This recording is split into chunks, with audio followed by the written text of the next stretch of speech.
Fresh air, longer days, a chance to reset. This season, let therapy be part of your spring cleaning. Clearing mental clutter, shaking off stuckness, and building something better. Grow Therapy helps you get there. Whether it's your first time in therapy or your 15th, Grow makes it easier to find a therapist who fits you, not the other way around. They connect you with thousands of independent licensed therapists across the U.S., offering both virtual and in-person sessions, nights and weekends. You can search by what matters, like insurance, specialty, identity, or availability, and get started in as little as 2 days. And if something comes up, you can cancel up to 24 hours in advance at no cost. There are no subscriptions, no long-term commitments. You just pay per session. Grow helps you find therapy on your time. Whatever challenges you're facing, Grow Therapy is here to help. Grow accepts over 100 insurance plans, including Medicaid in some states. Sessions average about $21 with insurance, and some pay as little as $0 depending on their plan. Visit growtherapy.com/booknow to get started. That's growtherapy.com/booknow. growtherapy.com/booknow.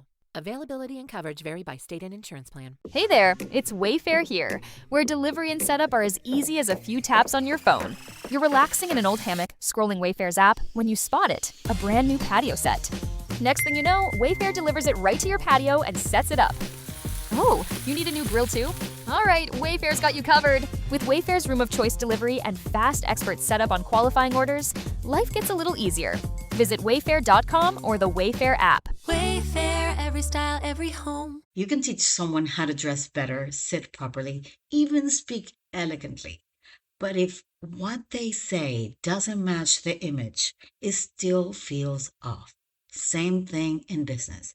You've evolved, your clients have changed, you worked in your next level, but the word's still in 2020. And that is a mismatch, is what is keeping you actually invisible. By the way, if you suspect AI doesn't even know you exist, you are probably right. Join my free 3-day AI visibility sprint. 3 days, 3 moves, 0 overwhelm. In day 1, you're going to get a butt punch invisibility test. And ouch, I know, but it's necessary. In day 2, your first breadcrumb, 5 minutes, and you can have a little bit of glass of rosé if it's optional. And at day 3, an AI-ready FAQ that keeps working while you sleep. The link is in the description, so sign up for the sprint. Okay, back to our regular schedule truth bombs. Hey, I'm Veronica Di Polo, and I help service business owners turn their words into leads and stay visible to the people they want to attract. Each week, I talk about how to promote your business with words humans use, not machines, so you get found and chosen faster. Welcome to the Branding Momentum Podcast.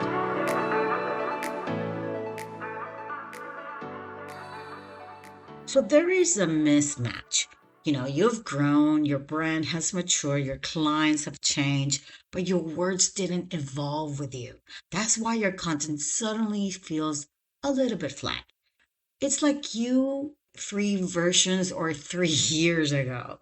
And it's not just that your copy is bad, it's that you're not both aligned. Maybe you get to see your story and you read it and you say, I don't recognize myself. And that actually used to happen to me. I had this website and I don't know who actually wrote it, but when I read it not so long ago, when I hadn't touched it maybe for a year, or when I look at it, I'm like, all the words and everything that I was saying had nothing to do with what I was actually already saying or preaching or I wanted to be known for. And all those words were so obsolete and they had made no sense. And what I want you to actually do is to actually look at the copy that you already have and to try and see if that copy is already describing yourself in a language that you actually feel that it suits you, that it's aligned with you. And if you feel that it's not, then this is the perfect time to start saying it, because sometimes we say things in a certain way and we don't know how to articulate better how we can actually be perceived. And I'm telling you, this is not like a AI kind of episode. No, I'm talking about personal branding here, as your own personal brand and your brand. So another thing that we have, it's the over-polished problem. We've become so professional that we lose the pulse of when we are talking as well. You may hire help, and you get these templates, and you can ask AI to write your bios and all these sort of content that you're asking AI to do.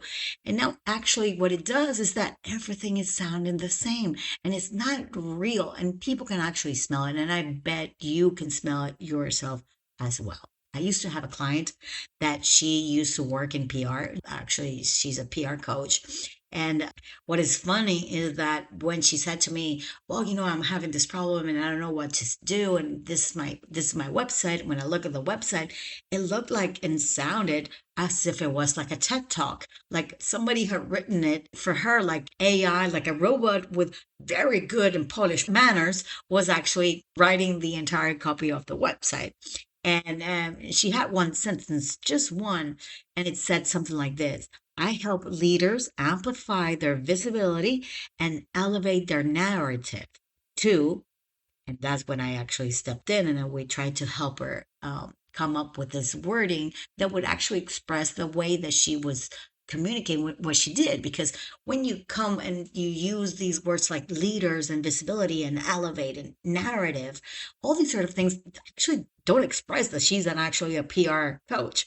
And so we came up with this new thing said, I help smart people get featured for what they actually do. No brainer, right? I mean, you get it immediately. And that is what actually made the difference. While we came up with this wording just as you walk into her website. And then people get it immediately. You don't have to be explaining. You don't have to be saying a bunch of stuff that maybe is already outdated. And she started getting more replies. She started to get more likes because we tend to put so many little whistles and things into what we actually do that we overcomplicate something that it might be so simple as, like she said, I help smart people get featured for what they actually do. Now, when it sounds too clean, they trust it less. And that's what happens. Your potential clients, when it sounds too polished and too perfection, people actually will know that you didn't probably come up with that, or you were too stiff coming up with those words. And polish doesn't sell anymore. The presence of what you're putting out actually does. And there's a fix that will sound like your current self. You don't need to be rebranding your entire business. You just need to sound like you again, really. Write the way that you actually talk when you are in your zone, not performing. And we tend to forget that we need to create this in this sort of way. I mean, we need to be true to who we are. Sometimes we speak a little bit more formal than other times. Of course, I get it.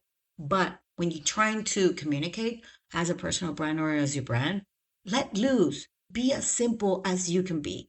Now, I'm going to give you a list of things that we should not be using, and that's going to be in the next episode. But these are words that we should not be using, but in the context of a different context. But what I want you to do is to say and focus on the words and notice these words like empower and elevate, and try to simplify the way that you would explain that to yourself. And I'm a firm believer of using synonyms to express something that is so overcomplicated or a fancy kind of word that you want to, like, I don't know, impress somebody with those words.